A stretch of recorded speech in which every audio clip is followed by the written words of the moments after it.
Bonjour à tous et bienvenue dans ce deuxième épisode de Nos lieux perdus. Pour ce deuxième épisode, je vais m'attaquer aujourd'hui à un ancien parc d'attractions situé en Belgique. Je parle bien évidemment du parc Daddy Park, situé en Flandre. C'est parti pour ce deuxième épisode de Nos lieux perdus.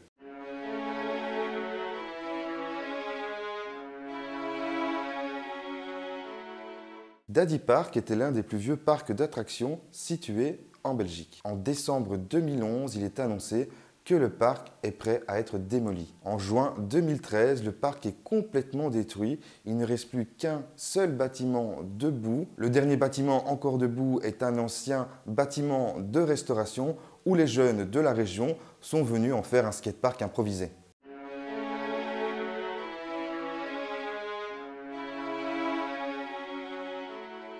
C'est en 1949 que le parc ouvre ses portes dans le village d'Adizeel, en Belgique, situé à une trentaine de minutes de Lille, en France. En effet, à l'époque, le village est très populaire parmi les pèlerins.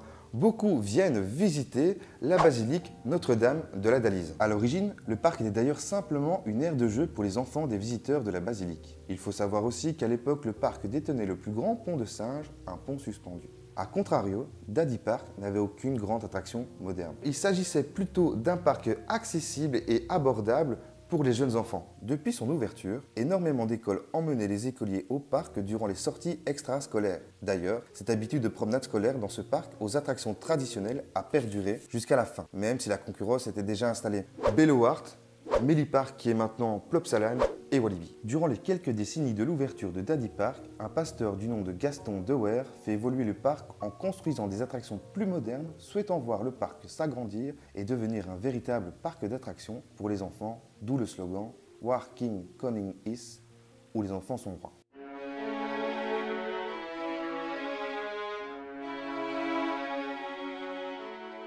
C'est durant l'année 2000 qu'un drame eut lieu. Un petit garçon de 9 ans perdit un bras dans l'attraction Nautic Jack. C'est donc à partir de là que la fréquentation du parc baisse énormément, les familles préférant emmener leurs bambins dans des parcs plus sûrs. Il faut savoir que cet accident est le dernier d'une longue liste d'incidents qui s'est produit durant les 50 années d'ouverture du parc. En 2002, le parc ferma pour rénovation. Il devait fermer pour environ un an, afin de mettre en place des mesures de sûreté et de sécurité supplémentaires. On voulait également renouveler le personnel et l'organisation interne. De plus, le parc devait bénéficier d'une aide de 35 millions d'euros pour sa réouverture et aurait dû bénéficier d'une salle de beach volley, une école de golf, un karting, une aire de jeu pour les enfants et accueillir les festivals de musique. Finalement, le parc ne rouvrit jamais. Il a failli être racheté entre 2004 et 2005. Les investisseurs voulant le rendre plus moderne, un groupe bruxellois était à deux doigts de l'acheter pour 70 millions d'euros. Cependant, il a été dissuadé par les régulations strictes de développement urbain mises en place. On imposait 20% de surface commerciale. Apparemment,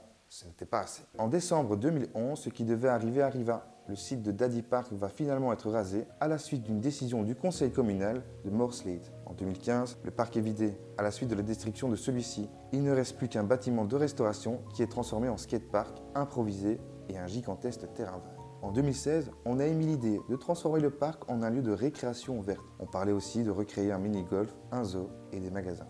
Malheureusement, aucun projet n'aura abouti. Voilà, c'est une fin de vidéo. J'espère que ce deuxième épisode de Nos lieux perdus t'a plu. Comme d'habitude, n'hésite pas à mettre en commentaire les petits conseils que tu as me donner pour les prochaines vidéos. N'hésite pas aussi à mettre un petit like et surtout à t'abonner à la chaîne YouTube. Je te dis à la semaine prochaine. Bye!